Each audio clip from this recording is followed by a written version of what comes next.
Alhamdulillahi Rabbil Alamin. Alhamdulillah wa nashkuru lillah wa syukru ala ni'amillah. Jamaah yang dirahmati Allah subhanahu wa ta'ala, ada beberapa pelajaran penting dari Rasul sallallahu alaihi wasallam berkenaan dengan tilawatil Quran. Qala Rasulullah sallallahu alaihi wasallam, afdalu ibadati ummati qiraatul Quran. Kata Rasul, di antara sebaik-baik ibadah dari umatku adalah bacaan Al-Qur'annya. Rawahul Baihaqi. Wa qala Rasulullah sallallahu alaihi wasallam, dan Rasulullah sallallahu alaihi wasallam juga beliau bersabda sebagaimana diriwayatkan dari sahabat Abdullah bin Mas'ud radhiyallahu an, man qara'a harfan min kitabillah, siapa yang membaca satu huruf saja dari Al-Qur'an, falahu bihi hasanatun, maka baginya terdapat kebaikan, wal hasanatu bi asyri amsalihha, dan bagi setiap satu kebaikan akan mendapatkan 10 dari pahala yang serupa. La aqulu alif lam mim harfun, aku tidak mengatakan bahwa ketika mengucapkan alif lam mim dikategorikan atau dinilai satu huruf. Tidak, kata Rasulullah. Walakin alifun harfun, akan tetapi alifnya satu huruf, walamun harfun, dan lamnya satu huruf, wa mimun harfun, dan mimnya satu huruf. Berarti ketika kita mengucapkan alif lam mim, berarti sama dengan kita mendapatkan 30 kebaikan.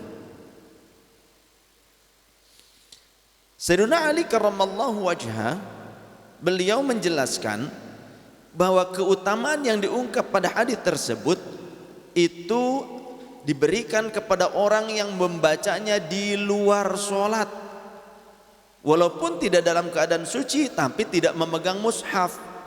Jadi hafalan, orang yang hafalan Quran di luar sholat, maka pahalanya seperti tadi, satu huruf mendapatkan 10 kebaikan.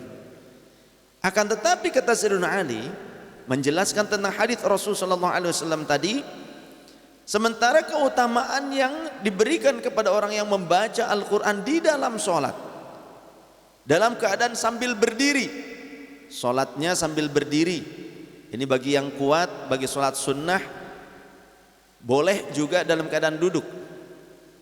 Bagi orang yang kuat di dalam sholat sunnah boleh sholatnya dalam keadaan duduk. Contoh tarawih, kita sehat, tapi karena ada anak kecil yang sedang tidur di samping kita. Contoh untuk wanita ketika berjamaah sekarang dengan keluarganya di rumah, karena khawatir jika ditinggalkan si anak, maka si anak disimpan di samping sang ibu. Sang ibu bermakmum kepada si ayah. Ketika dalam kondisi berdiri, posisi sedang berdiri, ternyata si anak kemudian sedikit lilir cek Sunda mat, terbangun tapi tidak bangun beneran, agak merengek. Nah, khawatir nanti akan menangis atau si anak itu menangis, sang ibu kemudian duduk posisinya, dari berdiri langsung duduk, padahal masih kondisi mengikuti bacaan imam. Langsung duduk jika yakin si anak tidak membawa najis. Sebelum tidurnya dia kondisinya suci, kemudian si anak dipegang, dielusnya dengan cara fikih. Boleh dengan tempelkan lengan kita pada si anak, biasanya kan bagian punggungnya, kalau si anak tuh biar tenang, bagian punggung diusap-usap dengan jari kita seperti ini, maka tidak membatalkan walaupun lebih daripada 3 kali berturut-turut karena jari. Tapi kalau dengan lengan kita begini mengusapnya, ya ini bayi jebrok yang diusap kayaknya nih. Jangan-jangan bayi jebrok yang diusap nih. Ya. Kalau diusapnya dengan cara usapan yang dengan menggerakkan anggota tubuh yang thikal, yang berat seperti ini ataupun ini, ya, supaya anaknya diam, digaplokin, gaplok, kitanya batal. Atau mengusapnya dengan cara begini-begini, dengan 3 kali berturut-turut, maka bisa membatalkan kita. Bagaimana caranya? Usaplah, usap 1, 2, diam dulu, seukuran ucapan subhanallah. Usap lagi 1, ya, ke depan boleh 2, begitu, diam lagi. Subhanallah, seukuran itu, tidak usah diucapkan. Ya, kadar ukuran minimal tumakninah, seukuran subhanallah. Ataupun sekali 1, diam dulu, seukuran subhanallah. Usap lagi 1, di samping nih anaknya. 1, kitanya sambil bermakmum nih, sang ibu, begitu kan? Sang ibu si bayi. 1, lagi ngitungnya 1 terus begitu. Nah, kondisi yang sholat sambil duduk sholat sunnah, ya, padahal dia mampu berdiri karena kondisi tertentu, atau malas kah, tanpa ada amrul kharij seperti anak kecil yang sedang menangis, tidak ada itu semua, kitanya pengennya duduk saja, bermakmum nih sholat tarawih, boleh, sah, sendiri juga boleh, sah, tapi pahalanya 50%, nisful ujri kata Rasulullah. Man shalla qa'idan falahu nisful ujri. Siapa yang sholat dalam keadaan duduk sholat sunnah padahal dia mampu untuk berdiri, maka dia dapat pahala separuhnya. Maka dalam bacaan Al-Quran ini pun kata Sayyidina Ali, bagi orang yang membacanya di dalam Al-Quran, di dalam sholat sambil berdiri, tentunya punya wudhu, maka falahu mi'atu hasanat, dia mendapatkan 100 kebaikan min kulli harfin, dari setiap hurufnya, bukan 10 tapi 100 kebaikan dari setiap huruf yang dibaca di dalam sholat. Makanya kalau sholat, ya, setelah Fatihah baca Al-Baqarah, insya Allah makmum tidur semua, bubar. Ya. Kita juga baca Al-Baqarah, mana amanar rasul bima unsila ilaihi rabbihim sampai akhir, paling itu, ya. Lumayan. Bagaimana dengan orang yang tadi sholatnya duduk, dia membaca Al-Quran di dalam sholatnya ketika dia sambil duduk, maka falahu nisful mi'ah, dia separoh dapatnya dari 100, setiap huruf berarti dapat 50, khamsina, ya, dia dapat 50 kebaikan. Kalau tadi di luar sholat kondisinya tidak punya wudhu, hafalan, tidak megang mushaf, dapatnya 10 kata Sayyidina Ali. Jadi menafsirkan hadits Rasulullah ditafsirkan langsung oleh babul ilmi, oleh pintu dari gudangnya ilmu. Sayyidina Ali pintunya menjelaskan apa yang disampaikan oleh Rasulullah, yang dimaksud oleh Rasulullah ketika membacanya di luar sholat dan kondisi tidak punya wudhu dan tidak megang mushaf. Karena tidak boleh megang mushaf ketika tidak punya wudhu. La yamassuhu illal mutahharun. Tegas saja sudah. Tuman. Tapi kalau di dalam sholat 1 huruf dapat 100 kebaikan, bagi yang sholatnya duduk 1 huruf dapat 50 kebaikan. Kemudian bagaimana dengan orang yang di luar sholat, kemudian dia dalam kondisi wudhu, maka dia mendapatkan 25 kebaikan kata Sayyidina Ali karramallahu wajhah, sebagaimana terdapat dalam kitab Risalatul Muawanah karya Imam Abdullah bin Alwi al-Haddad pada halaman ke-9. Jadi kalau kita di luar sholat kondisinya kita punya wudhu 25 per huruf, bukan 10 setiap hurufnya, tapi 25. Kalau kita hafalan nggak punya wudhu satu huruf 10. Dalam hadits yang lain keutamaan membaca Al-Qur'anul Karim disebutkan oleh Rasulullah sallallahu alaihi wasallam, man qara'al Qur'ana mi'ata ayatin, siapa yang membaca Al-Qur'an sebanyak 100 ayat fil lailati atau fi lailihi, di satu malamnya orang tersebut, dalam suatu malam, fi lailatin, membaca Al-Qur'an sebanyak 100 ayat, maka kutiba lahu, akan dicatatkan baginya sebagai kebaikan semalam suntuk. Ketika kita dalam suatu malam membaca 100 ayat, maka di malam tersebut kita dicatat sebagai orang yang terus menerus melakukan amal sunnah. Masya Allah. Rawahu Imam Ahmad bin Hanbal. Di riwayat yang lain disebutkan bahwa siapa yang membaca Al-Quran mi'ata ayatin, 100 ayat fi lailatin, dalam satu malam, maka dicatat baginya sebagai orang yang terus ingat, terus zikir kepada Allah, dicatat sebagai orang yang tidak lalai dari Allah Subhanahu wa taala.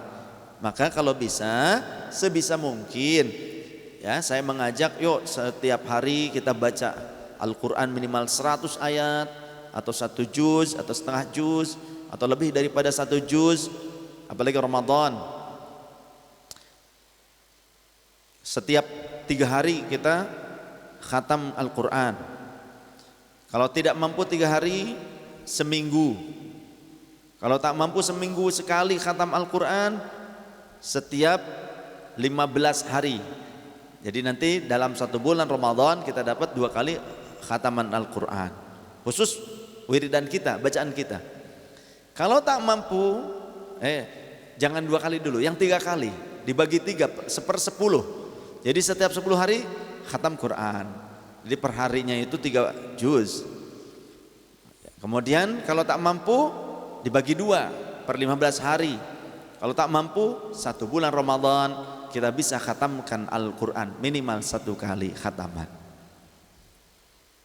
Mudah-mudahan semua bisa mentargetkan supaya kita mendapatkan syafaat dari Al-Quran. Sebagaimana Rasulullah sallallahu alaihi wasallam, beliau bersabda, diriwayatkan oleh Al-Imam Abi Umamah Al-Bahili. Rasulullah bersabda, "Iqra'u Al-Qur'an." Bacalah oleh kalian atas Al-Qur'an. Fa innahu ya'ti yaumal qiyamati syafi'an yaumal qiyamati li sahibi. Karena nanti Al-Qur'an akan memberikan syafaat, memberikan pertolongan kepada orang yang membaca dan mengamalkannya. Rawahu Imam Ahmad bin Hanbal fi musnadihi. Di dalam riwayat yang lain dijelaskan bahwasannya ketika seorang hamba mengkhatamkan Al-Quran, maka di penghujung khatamannya, seperti kita nih, kita walaupun bersama-sama kita berbagi juz, berbagi bagian daripada Al-Quran, tapi kita niat mengkhatamkannya, mudah-mudahan semuanya mendapatkan fadilah khataman semuanya. Siapa yang mengkhatamkan Al-Quran, maka di penghujung khatamannya, seperti tadi, akan turun sebanyak 60.000 malaikat dari langit yang akan memohonkan ampunan untuk semua orang yang mengkhatamkan Al-Quran tadi. Mudah-mudahan ini lebih daripada 60.000 malaikat, karena yang terdaftar saja, yang mendaftarkan diri, yang sudah bisa terkonfirmasi itu lebih dari 1.300 orang. Sedangkan banyak yang tidak terkonfirmasi ya. Bagi teman-teman yang sudah selesai membaca 1 juz, silahkan tulis di kolom komentar, alhamdulillah khalas, alhamdulillah tamam, alhamdulillah selesai ya. Mudah ini supaya menjadi sarana dakwah, supaya menjadi sarana dakwah, supaya nanti kita akan adakan lagi semakin banyak saudara-saudara kita yang ikut serta melaksanakan khatmul Quran ini. Riwayat tadi diriwayatkan oleh Imam Ad-Dailami tentang 60.000 malaikat turun memintakan ampunan untuk orang-orang yang mengkhatamkan Al-Quran di penghujung khataman Qurannya. Al-Imam Abu Sa'id Al-Khudri diriwayatkan, beliau meriwayatkan dari Rasulullah sallallahu alaihi wasallam bahwasannya kata Rasul, Allah berfirman dalam hadis qudsi, yaqulullah ta'ala azza wa jalla, man syaghalahu qiraatul Qur'an, siapa orang yang menyibukkan diri dengan membaca Al-Quran, an dzikri, dibandingkan zikir kepadaku, dia terus menerus menyibukkan diri membaca Quran, karena Al-Quran juga sebagai zikiran kepada Allah. Jadi jangan bedakan antara Quran dengan zikir, karena Al-Quran juga bagian daripada zikrullah, salah satu zikir yang utama. Maksudnya dibandingkan dengan zikir yang lainnya, dia terus menyibukkannya dengan mengisi kehidupannya, memperbanyak bacaan Al-Quran. Lebih banyak, lebih disibukkan dengan bacaan Al-Quran dibandingkan zikir kepadaku, wa mas'alati, dibandingkan dengan berdoa kepadaku. Tapi lebih banyak bacaan Al-Qurannya, kata Allah, a'taituhu afdala thawabis sa'ilina, maka aku akan memberikan segala sesuatu yang lebih baik dibandingkan yang kuberikan kepada orang yang hanya meminta kepadaku. Orang yang disibukkan, menyibukkan dirinya dengan qiraatil Quran daripada meminta, sampai-sampai seolah-olah lupa kita memintanya, saking sibuk dengan tilawatil Quran saja, sampai-sampai malu, nggak ada waktu seolah-olah untuk membanyakin doa. Doa sih doa, tapi tidak terlalu banyak. Maka justru kata Allah, aku akan memberikan yang lebih baik dibandingkan orang yang tidak banyak tilawatil Quran tapi cuma banyak minta saja. Dikasih sama Allah, tapi berbeda kadarnya. Wa fadlul Quran ala sairil kalami ka fadlillahi ala khalqih, dan fadilahnya Al-Quran dibandingkan dengan kalimat-kalimat yang lainnya seumpama perbandingan antara Allah dengan seluruh makhluknya. Artinya tilawatil Quran merupakan zikir yang sangat utama. Rawahul Baihaqi. Ramadan ini merupakan bulan diturunkannya Al-Quran, jumalan wahidan, satu kesatuan dari Allah subhanahu wa ta'ala ila sama'id dunya, ke langit pertama.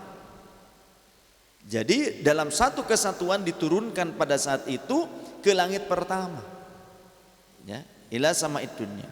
Baru setelah itu diturunkan bertahap kepada Rasulullah sallallahu alaihi wasallam selama sekitar lebih daripada 22 tahun. Kalau dijangkepin 23 tahunan lah. 22 tahun, 2 bulan, 2 minggu, itu 23 hari.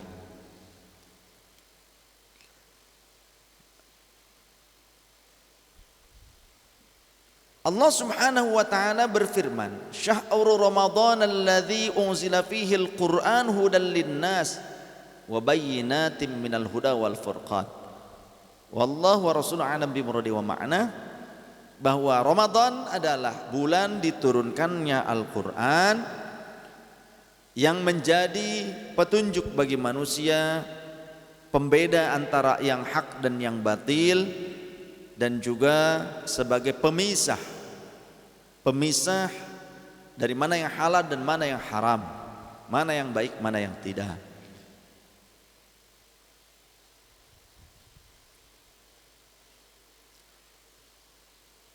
Banyak di antara kita ketika mengadakan khatmul Quran kemudian memilih pembagian juz. Paling banyak juz 30 pasti. Paling banyak juz 30. Tidak jelek, baik, semuanya baik. Karena itu Al-Quran. Tapi kalau kita enggan membaca surah yang lainnya, membaca juz yang lainnya, apalagi Al-Baqarah juz pertama, sayang disayang. Padahal kata Rasulullah sallallahu alaihi wasallam, "Iqra'u Az-Zahrawaini." Bacalah oleh kalian dua bunga yang mekar harum, indah menawan, wangi luar biasa. Apa yang dimaksud? Dua bunga yang merekah, wangi dan indah menawan. Kok disuruh dibaca? Bagaimana mungkin bunga kok dibaca? Gitu kata sahabat. Maka Rasulullah menjawab, Al-Baqarah wa surat Ali Imran. Baca olehmu surah Al-Baqarah dan surah Ali Imran. Ya. Tapi ternyata Ali Imran sendiri sampai merubah namanya ketika ingin meminang seorang gadis berjumpa dengan ayahnya. Ada 3 santri soalnya ya, santri ahbabur Rasul. Ada namanya Torik. Satu lagi siapa namanya? Anas. Ada satu lagi namanya Ali Imran. Masya Allah. Ini datangnya sama barengan. Yang dituju, yang disukai adalah anaknya Pak Kiai. Anak Pak Kiai sudah pinter, cantik, solehah, Masya Allah, baik hati dan rajin menabung. Siapa namanya? Nilam. Apa itu Nilam? Oh gitu ya. Benar-benar. Ada yang saya tahu Nilam Cahya dulu dalam serial Brahma Kumbara.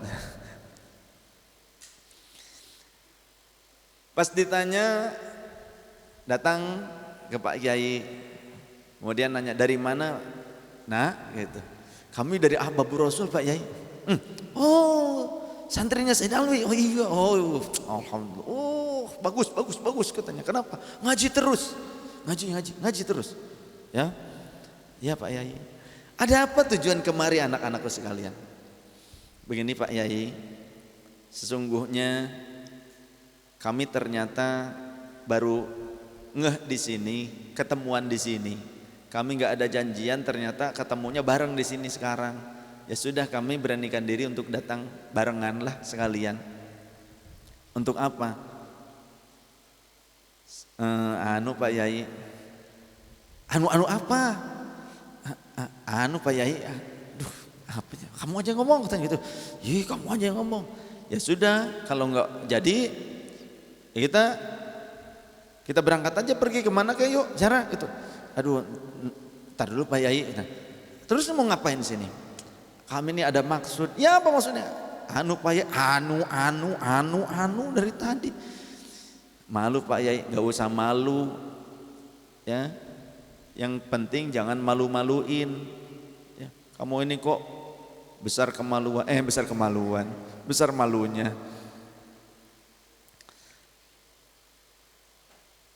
Udahlah, gua aja yang ngomong, kata salah satunya tuh. Begini Pak Yai, sok tegar, padahal ratup jantung, gitu ya, sambil tangan ngereket kayak si Angel tadi, gitu. Apa si Angel? Burhan tuh. Sebetulnya kami ternyata memiliki tujuan yang sama. Apa itu? Kami menyukai putri Pak Yai. Aduh, gitu kan. Aduh, merasa kayaknya kaki nggak napak tuh ngomong begitu. Kaki nggak napak perasaan, jantung ada di belakang punggung kayaknya. Oh begitu, iya. Ya nggak apa-apa, bagus. Oh alhamdulillah ngemplong begitu. Tapi ada syarat, gitu.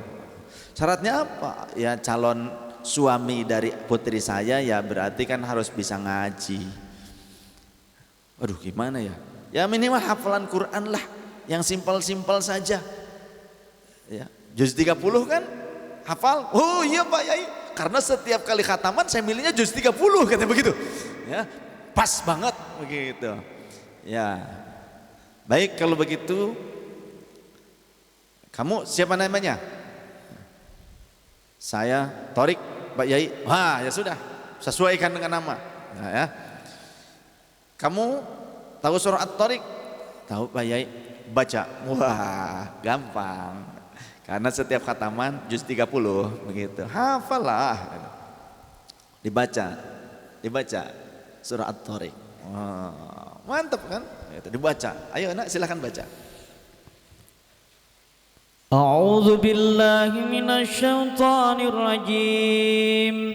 Bismillahirrahmanirrahim. Was-samaa'i wat-tariqi wa ma adraka mat-tariqun najmus saqib. In kullu nafsin lamma 'alaiha hafiz. Falyahdharil insanu mimma khuliqa min ma'in dafiq yakhruju min baini sulbi wat tara'ib innahu ala raj'ihi laqadir yawma tubla as-sarair fama lahu min quwwatin wala nasir والسماء ذات الرجع والأرض ذات الصدع إنه لقول فصل وما هو بالهزل إنهم يكيدون كيدا وأكيد كيدا فمهل الكافرين أمهلهم رويدا صدق الله العظيم. Mantap ternyata santri Ahbabur Rasul. Lulus. Kamu namanya siapa? Anas katanya. Ya sudah, kamu baca surah Anas coba. A'udzu billahi minasy syaithanir rajim. Bismillahirrahmanirrahim. Qul a'udzu birabbin nas, malikin nas, ilahin nas, min syarril waswasil khannas, alladzi yuwaswisu fi sudurin nas, minal jinnati wan nas. Shadaqallahul azim. Tariq sudah selesai, benar. Anas juga sudah selesai. Tinggal satu yang katanya ada, kita sudah tahu mafhum tadi dalam awal cerita, namanya Ali Imran, namanya Imran. Pas Imran dipanggil, sini nak, sini. Iya. Sini. Nah, jangan jauh-jauh kok, dari tadi kamu itu yang paling jauh. Ini Tariq dekat, Anas dekat. Nah, sekarang Bapak pengen tahu. Coba kasih itunya. Namamu siapa, nak? Imran, Beneran Imran? benar. Kirain Kulhu. Baca surah Al-Imran gimana? Repot. Karena kita kebiasaannya milih juz yang ke-30. Masih untung jujur karena santri Ahbabur Rasul. Karena di luar santri Ahbabur Rasul, Imran ngakunya Kulhu. Ditanya sama Pak Yai, siapa namamu? Padahal Imran, tapi ngakunya Kulhu Pak Yai. Gitu. Saking apa? Saking ingin bacaannya yang pendek saja. Udah Pak, Imran kembali lagi. Cuma ingin memperlihatkan wajah ini kameramen saja. Kan rame jadinya. Ya. Wayahnya Imran ngakunya Kulhu, repot sudah. Kata temannya, kamu namanya Kulhu, kamu namanya Imran. Iya, namaku Imran, tapi Imran Qul huwallahu ahad. Gitu. Aduh. Jemaah yang dirahmati Allah Subhanahu wa taala, banyak sekali keutamaan-keutamaan bagi pembaca Al-Qur'an.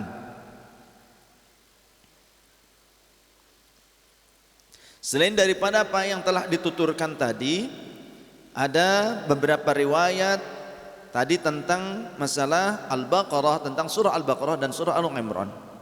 Kata Rasulullah, fa innahuma ta'tiyani yaumal qiyamati, karena sesungguhnya kedua surah tersebut, yakni Al-Baqarah dan surah Al-Imran, akan hadir nanti pada hari kiamat, ka'annahuma ghamamatani au ka'annahuma ghayayatani, akan datang seperti awan yang besar, akan datang pada hari kiamat seperti awan yang besar, ataupun au ka'annahuma firqani min tayrin suwafin tuhajjani an ashabihima, akan datang seperti dua kelompok besar dari kalangan burung yang datang untuk apa?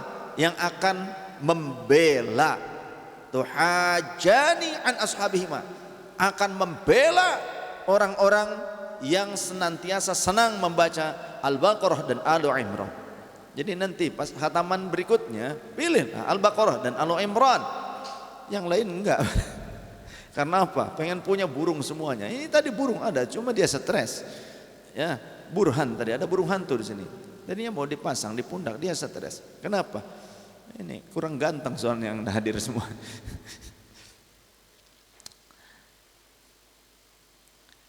Iqra'u surat Al-Baqarah fa inna akhdaha barakatun, kata Rasul. Bacalah oleh kalian surah Al-Baqarah, karena mengambilnya sebagai bacaan rutin kita akan menjadi bagian yang memberkahi kita, akan menjadi keberkahan untuk kita. Ternyata surah Al-Baqarah menjadi keberkahan untuk pembacanya. Wa tarkaha hasratun wa la tastati'uhal batlatu, sedangkan meninggalkannya, enggak mau baca surah Al-Baqarah, anti banget sama Al-Baqarah, kelamaan kepanjangan gitu ya, maka itu merupakan kerugian ketika kita meninggalkannya. Wala tastati'uha al-batlatu, dan sihir tidak akan mampu menghadapinya. Jadi ternyata kalau kita baca Al-Baqarah di rumah, insya Allah rumah kita akan terbentengi. Hadis ini terdapat dalam riwayat Imam Muslim nomor hadis 804.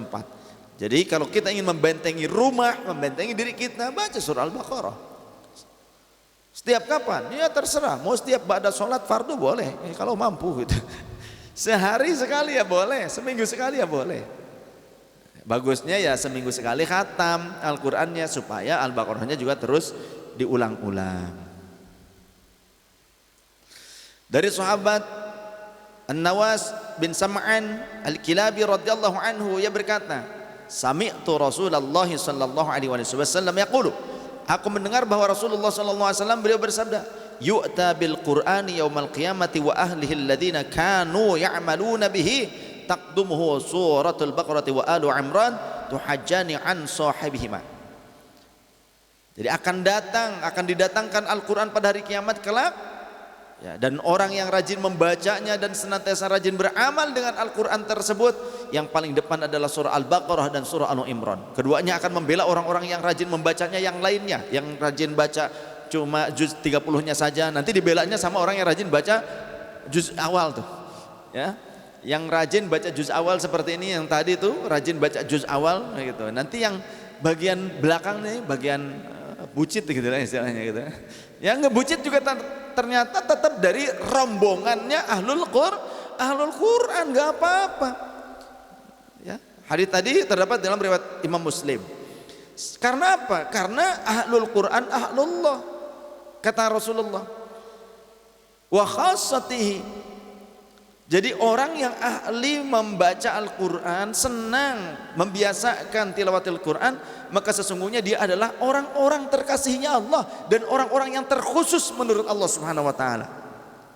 Hum ahlullah wa khassatihi. Mereka adalah ahlinya Allah. Ada yang mentakwili kata ahlullah dengan langsung keluarganya Allah. tapi dalam konteks kiasan, artinya orang dekat.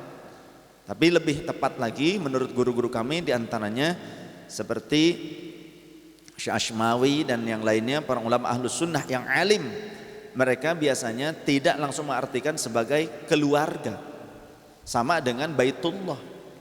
Jadi kalau ulama-ulama ahli tata bahasa Arab dan ahli ma'rifat, kemudian juga ahli fikihnya, ahli tauhid, mereka tidak berani mentakwili kata Baitullah dengan arti rumahnya Allah. Karena menurut beliau-beliau salah kalau kita mengartikan Baitullah sebagai rumahnya Allah, karena Allah wujudun bila makani. Allah ada tanpa perlu tempat. Karena Allah sendiri menyatakan fa inni laghaniyun 'anil alamin. Maka sesungguhnya aku tidak butuh dengan alam ciptaanku, tempat yang aku ciptakan. Tidak aku butuhkan, kata Allah Ta'ala. Maka para ulama yang hati-hati, yang ihtiyat, menyebut atau mengartikan Baitullah itu dengan sebuah tempat yang dikhususkan untuk beribadah kepada Allah, yang dimuliakan oleh Allah. Jadi tempat yang dimuliakan oleh Allah disebut Baitullah. Karena bukan cuma masjid, bagi ahlul ma'rifah, ahlul haqiqah, yang disebut Baitullah diantaranya juga ada keterangan qalbul mu'min Baitullah. Jiwanya orang mukmin juga ternyata Baitullah, bukan cuma Ka'bah, bukan cuma masjid. Masjid disebut Baitullah, Ka'bah disebut Baitullah. Tapi ada keterangan diantaranya, Imam Al-Ghazali menjelaskan qalbul mu'min Baitullah. Kalbunya orang mukmin itu juga disebut sebagai Baitullah, merupakan Baitullah, karena rahmat Allah terus terhujam ke dalamnya. Jadi jangan menyebutkan bahwa Baitullah adalah rumah Allah. Kenapa tadi qalbul mu'min Baitullah? Karena Allah menyatakan nahnu aqrabu ilaihi min hablil warid. Aku lebih dekat kepada hambaku dibandingkan urat-urat kerongkongan mereka. Apa? Dibandingkan jiwa, dibandingkan kalbu mereka. Lebih dekat bahkan. Begitu.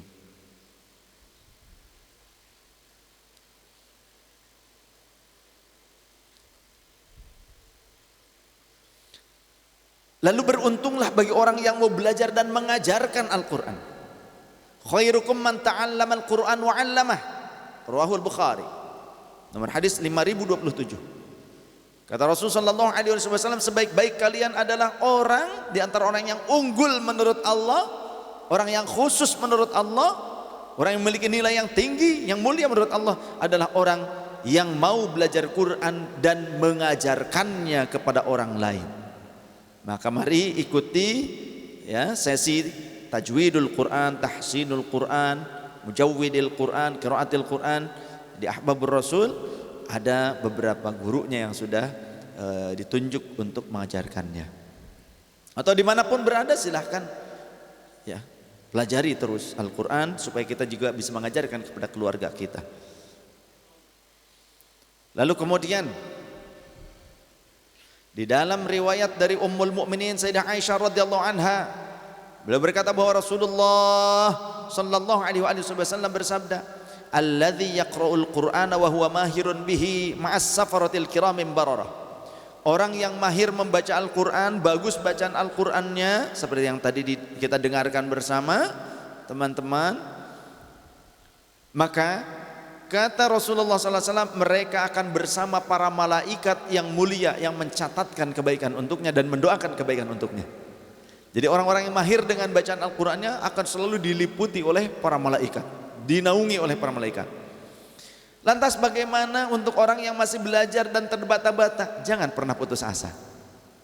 Bagi yang masih terbata-bata, masih belajar, teruslah belajar, jangan pernah putus asa.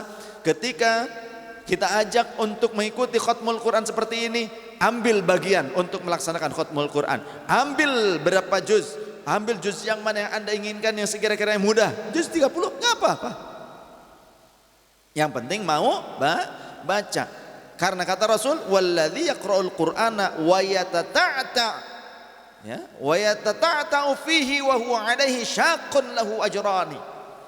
Bagi orang yang terbata-bata, ya, agak kagok, masih agak meraba-raba, masih terus belajar, kurang fasihah, belum lancar, dia tetap membaca Al-Quran, maka dia mendapatkan 2 kebaikan.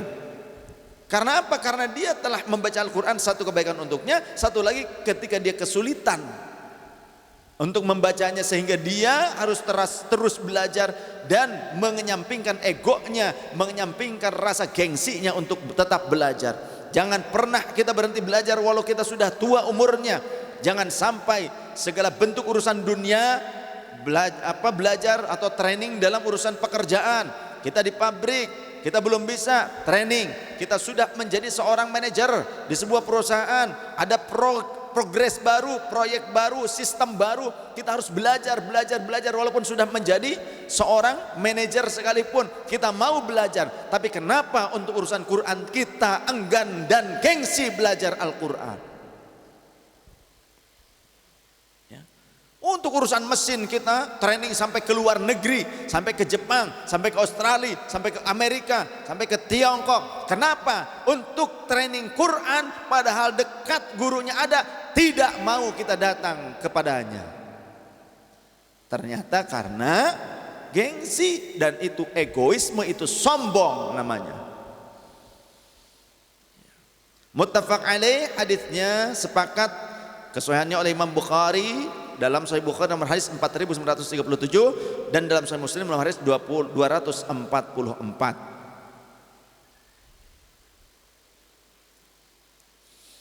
Kemudian Rasulullah sallallahu alaihi wasallam juga bersabda, "Matsalul mu'minil ladzi yaqra'ul Qur'ana matsalul utrujah." Perumpamaan seorang mukmin yang senang membaca Al-Qur'an itu bagaikan buah limau. Ya, utrujah itu seperti limau, seperti jeruk yang manis tapi harum.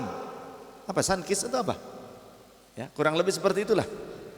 Jadi utrujah ini bukan limau gitu. Buah jeruk yang wangi tapi manis. Pokoknya gitulah. Rihuha thayyibun. Wanginya wah sedap mantep gitu ya, sedap mantep. Wa ta'muha thayyibun, rasanya wah ngeunah. Ngeunah belewekeun. Kata Inces. Qala Inces. Wa mathalul mu'minil ladzi la yaqra'ul Qur'ana kamathalit tamrati. Sedangkan orang mukmin yang tidak mau membaca Al-Quran itu bagaikan tamrah. Apa itu tamrah? Seperti tamar kurma, ya, kurma kering. La riha laha wa la ta'muha hulbun. Wa ta'muha hulmun, tidak beraroma tapi rasanya tetap manis. Walaupun orang mukmin yang jarang baca Quran tetap rasanya manis karena ada manisnya keimanan, tapi tidak wangi seperti kurma. Wa mathalul munafiqil ladzi yaqra'ul Qur'an, sedangkan orang munafik yang senang baca Quran. Kan banyak orang munafik senang baca Quran. Quran dipakai dalil tapi dibenturkan dengan ayat yang lain. Contoh orang munafik yang baca Quran, orang yang fikirannya khawarij, fikirannya sama dengan orang-orang khawarij. Mereka pakai dalilnya inil hukmu illa lillah, hukum itu cuma hukum Allah, nggak boleh ada hukum manusia. Hukum dari ijtihad anggota DPR, pemerintah nggak boleh katanya, harus hukum Allah. Wa man lam yahkum bima anzalallah fa ulaika humul kafirun. Sedangkan orang yang tidak berhukum dengan aturan Al-Qur'an maka kafir hukumnya katanya. Maka kita tidak boleh mengikuti aturan negara hasil manusia katanya begitu. Itu adalah orang munafik walaupun bacaannya Al-Qur'an, karena dia tahu tentang ayat, sebuah ayat, tapi dia tak mau untuk mengimani ayat tersebut. Apa? Atiullaha wa atiur rasul wa ulil amri minkum. Jadi mereka berupaya untuk membenturkan ayat yang satu dengan ayat yang lain karena mereka bodoh tentang masalah agama. Mereka justru berupaya untuk mengelabui umat dari kebenaran-kebenaran maqasidus syariah. Jadi banyak yang ternyata menipu umat hanya dengan menggunakan tekstual ajaran Al-Quran dan Sunnah. Teksnya tapi salah pemahamannya, ya, substansinya tidak tepat. Itulah yang disebut di sini kata Rasulullah, orang munafik tapi senang juga baca Quran. Itu kamathalir rihanah, ya, kamathalir rihanah. Bagaikan apa rihanah? Rihanah itu seperti apa sih? Ya, rihanah itu ciri-cirinya seperti apa? Rihuha thayyibun wa ta'muha murrun. Wanginya, baunya memang memikat, tapi pas dimakan beracun. Apa kira-kira? Wangi kecubung. Wangi enggak kecubung. Bau, saya enggak pernah makan kecubung soalnya, tapi saya pernah lihat orang bawa kecubung, ada air tergenang sedikit, dia buka pakaian kan langsung renang katanya. Hah? Renang di mana? Di jalan, tengah jalan itu bekas kubangan. Aduh, awas bahaya ya kecubung. Walaupun itu bukan cairan, ya tetap itu khamr, masuk kategorinya haram. Bahkan kalau kecubung itu mabuk nih sampai seminggu. Ya, ada orang yang pernah saya saksikan mabuk sampai seminggu karena apa katanya? Ngaredok kecubung. Aduh, jangan nyari-nyari itu kecubung, karena itu makanan burung. Kalau burung dikasih makan itu biji kecubung gacor, manusia dikasih kecubung mabok. Burung gacor bagus, manusia gacor, walah langsung dikerangkeng. Tahu kan gacor? Berkicau terus. Ya, jadi kalau kita melihat manusia banyak berkicau, mungkin dia itu habis makan kecubung. Ya, maunya ingin burung. Ya. Tapi bukan burung, bukan si Angel, burung hantu bukan. Burung hantu diam saja, tetap elegan. Begitu. Yang gacor itu apa? Burung yang kemarin itu burung apa? Bukan murai, kenari yang mati 3 kenari. Masya Allah, Masya Allah. Nanti kalau yang mau ngasih lagi jangan ngasih burungnya lah, ngasih duitnya aja. Ini kasihan ini jadi burungnya, repot ini. Sekarang ada yang ngasih burung hantu, dikasih makan, tank keringin di sana dekat kolam. Ini ngeliatin ikan koi mulu, burungnya hidup, ikan koinya yang hilang. Aduh, ini gimana ini? Pantasan itu burung, pengennya terbangnya ke itu terus lihat delik aja ngelihat yang ke ikan koi. Burungnya sehat, ikan koinya hilang.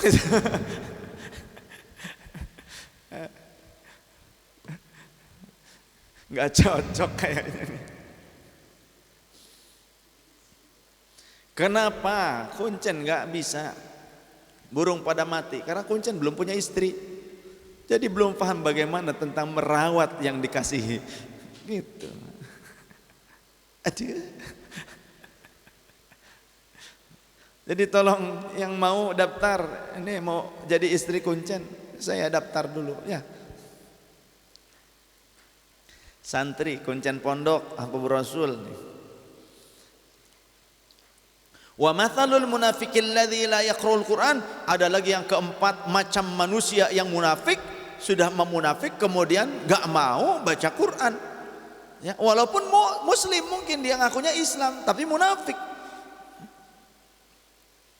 Sudah munafik baca Quran juga gak mau. Kamathalil hanzalah laitsa laha rihun wa ta'muha murrun, itu bagaikan hanzalah, baunya hanzalah mungkin kayak tadi itu ya, apa seperti kecubung, aromanya bau atau berenuk yang bulat, yang biasa pohonnya dipakai untuk pagar-pagar tanaman, yang sampai-sampai tikus gede aja, wirog aja nggak senang, berit santung aja merasa bau. Wah, pas dimakan mabok luar biasa. Itu tikus, gimana manusia? Jadi bau, aromanya, rasanya juga nggak enak.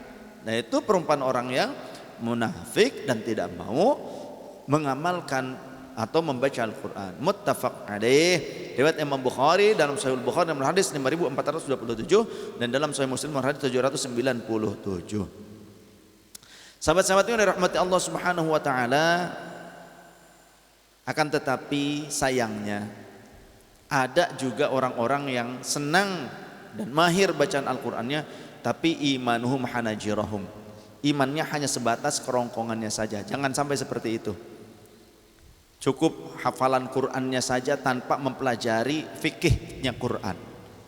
Allah Subhanahu wa taala menyatakan, "Tsumma awrathna al-kitaba alladziina istafaina min ibadina faminhum zalimun li nafsihi wa minhum muqtasid wa minhum sabiqun bil khairat biidznillah." Al-ayah. Wallahu rasulun a'lam bi muradihi wa ma'na. Allah memang telah mewariskan Al-Qur'an, Alkitab kepada orang-orang yang terpilih saja. Tapi orang yang hafal Qur'an tidak semuanya sesuai dengan keridhaan Allah. Karena yang pertama ada faminhum zalimun li nafsihi, ada yang hafal Qur'an tapi ternyata bertolak belakang dengan substansinya Al-Qur'an. Yang kedua, wa minhum muqtasid, kategori yang kedua, orang yang separoh memakai daripada substansi Al-Qur'an atau maqasidus syariah, separohnya justru ditentang. Bab wasilah, bab berkah ditentang seperti itu. Ya. Kemudian yang ketiga barulah wa minhum sabiqun bil khairat biidznillah, orang yang memang selain hafal mereka juga berkesesuaian di dalam pengamalannya sesuai dengan fiqhul Qur'an yang sebenarnya. Karena orang yang cuma hafalan Qur'annya bagus, bacaannya bagus, mimma akhafu 'alaikum rajulun Qur'an hatta idza ruyat bahjatu 'alaihi, kata Rasul. Enggak apa-apa sampai sahur. Enggak apa-apa, ini libur, malam ini ya, mudah-mudahan ya, Lailatul Qadri.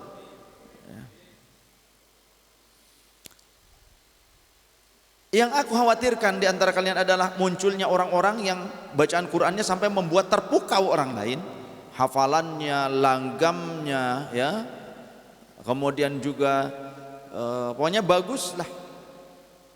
Akan tetapi orang ini infasakhu anhu, tertanggal dari substansinya Al-Qur'an, dari tujuan setiap ayat maqasidus syariahnya Al-Qur'an. Wa nabadahu wara'a dhahri, dan dia tidak memiliki sopan santun. Dia akan melemparkan Al-Qur'an ke belakang punggungnya. Satu, tentang adab, dia tidak punya adab tentang Al-Qur'an. Sampai-sampai ada yang bawa Al-Qur'an ke dalam toilet, Qur'an ditenteng, tak punya wudu, kemudian disimpan di kaki, nyimpan Qur'an di kaki. Ada yang begitu, kaki bersila, simpan Al-Qur'annya di sini di kaki. Apa bedanya? Simpan Qur'an, kakinya selonjorin di sampingnya, Qur'annya bungkus pakai kain sarung. Apa bedanya? Sama saja. Jadi jangan menyimpan Al-Qur'an di kaki walaupun dibalut dengan kain sarung. Kalau mau pakai bantal yang tebal di atas bantal, kan itu terhormat. Karena ada di atas bagian kaki, setengah badan kita yang bagian atas itu setara dengannya. Adab-adab Al-Qur'an. Kemudian ada orang yang menyatakan pakai shadaqallahul azim tidak boleh, katanya. Sekelas mufassir, ahli tafsir, ahli hadis, ahli fiqih, Imam Al-Qurtubi menyatakan dianjurkan mengucapkan shadaqallahul azim pakai qaf, bukan kaf, bukan shadaqallah, bukan shadaqallahul azim. Dianjurkan, itu yang bilang Imam Al-Qurtubi. Lah kamu siapa gurunya? Imam Samudra yang suka menyalah-nyalahkan, ujung-ujungnya ngebom jadi teroris kamu. Ya. Kemudian wasa'a ala jari bisayfi, orang yang seperti ini yang kukhawatirkan akan muncul di antara kalian. Dia selain memukau orang lain dalam bacaannya, dia pun akan datang ke tetangga-tetangga dengan membawa senjata, melemparkan panah-panah. Apa itu? Membawa saifun, pedang, senjata, waromahu bisyirki, ia lemparkan tuduhan syirik. Ternyata senjatanya tuduhan syirik. Orang yang suka nuduh syirik itu bacaan Qur'annya, hafalannya biasanya memukau orang lain, tapi kelakuannya begitu. Kalau para sahabat bertanya, ya Rasulullah, ayyuhum aula bisyirki, siapa orang yang lebih pantas disebut syirik, mendapatkan gelar syirik itu siapa? Al-Murmawir Romi, yang dituduh apa justru yang menuduh. Qala Ar-Romi, Rasulullah menjawab, yang menuduh itu lebih pantas untuk dia mendapatkan kesyirikan itu sendiri, balik lagi kepada dirinya. Al-Hadits. Ya, maka hati-hati, yuk, selain daripada kita menghafal Quran, bagus menghafal Quran, terus perbanyak hafalan, tapi juga harus belajar fiqhul Qurannya. bagaimana substansinya, intisarinya, hukum-hukumnya. Ya harus belajar fikih intinya. Karena fikih itu adalah pemahaman Quran dan sunnah Rasulullah SAW. Kemudian tentang masalah Quran yang terakhir dari sahabat Umar ibn al-Khattab radhiyallahu an, bahwasanya Nabi sallallahu alaihi wasallam bersabda, innallaha yarfa'u bihadzal kitabi aqwaman wa yadh'u bihi akharina. Rawahu Muslim, nomor hadis 269. Sesungguhnya Allah akan mengangkat derajat sebagian manusia, sebagian kaum dengan Al-Quran, dan Allah pun akan merendahkan sebagian kaum dengan Al-Quran.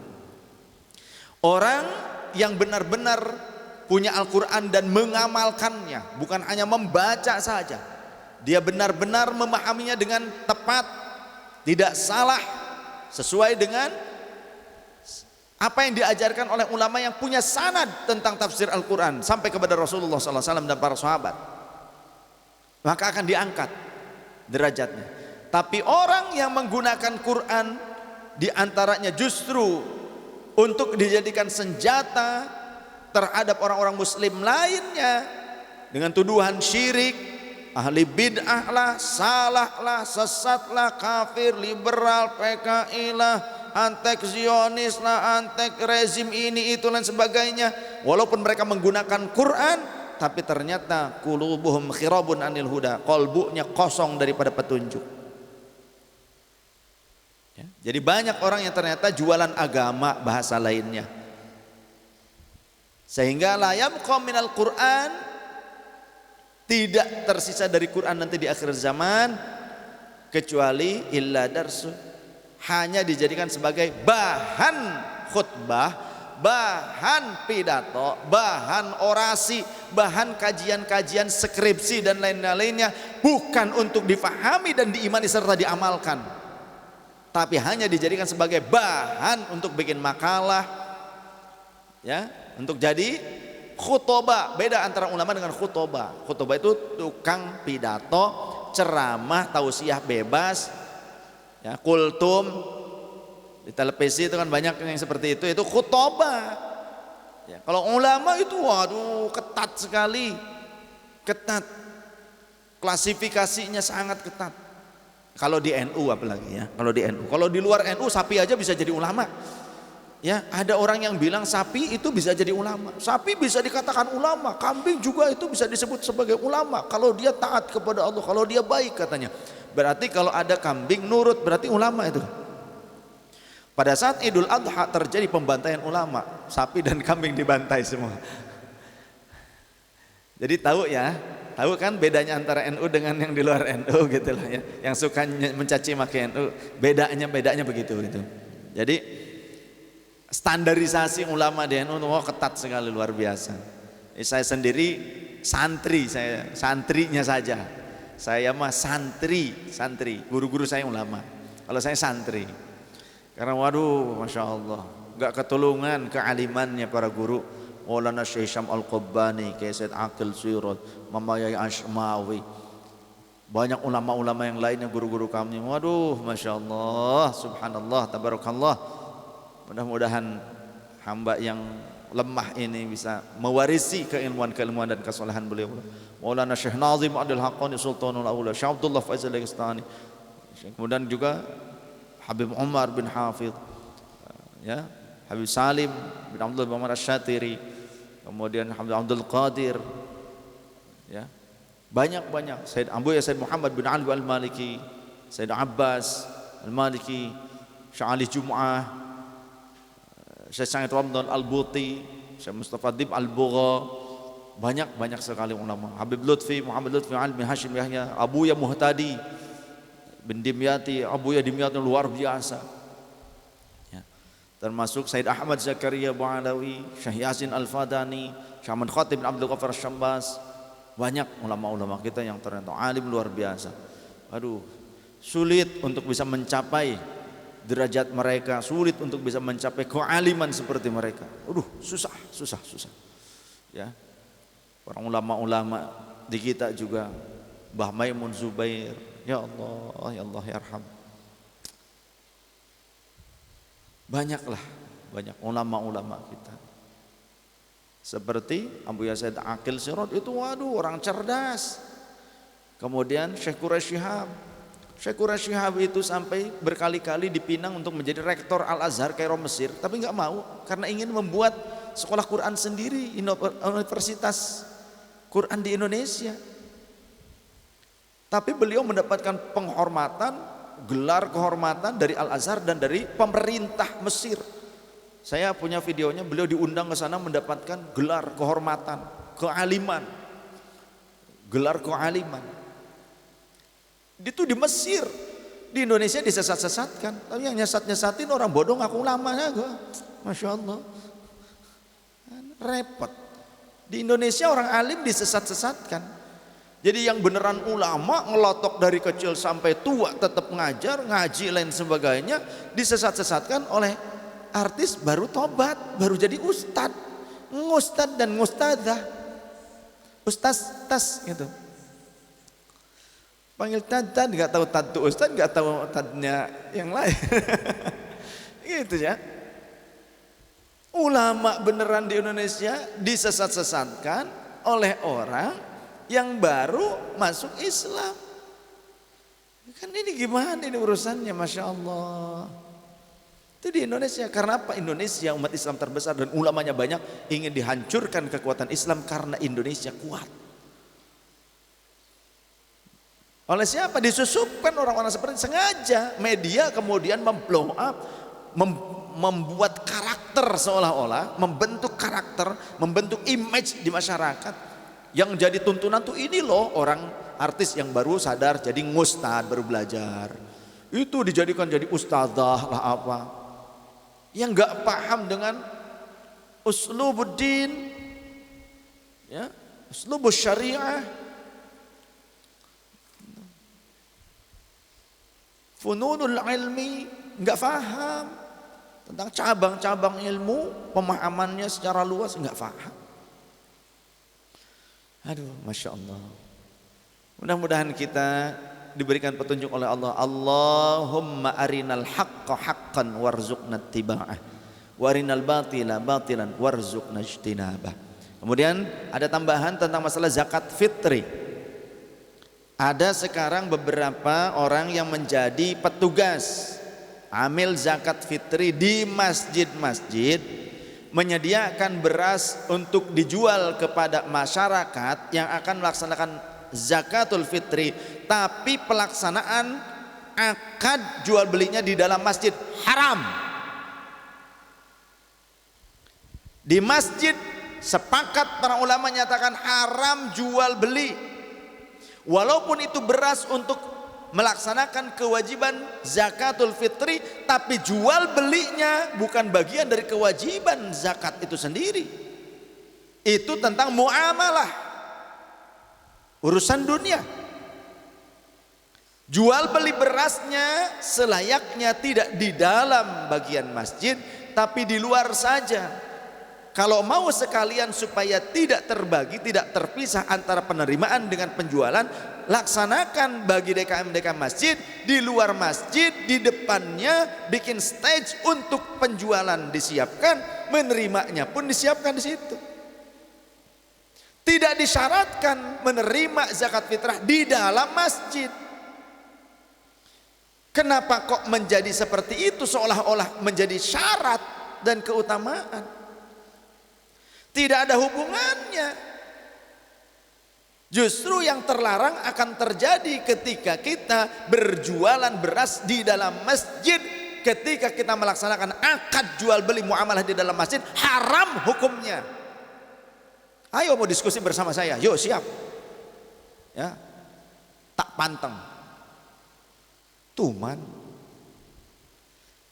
Makanya pelaksana-pelaksana yang memakmurkan masjid itu harus ngaji kepada para ulama supaya paham bagaimana pelaksanaan dari segala sesuatu yang kita indikasikan sebagai ibadah, mana yang tentang masalah muamalah, mana yang bisa dilaksanakan di masjid, mana yang tidak boleh.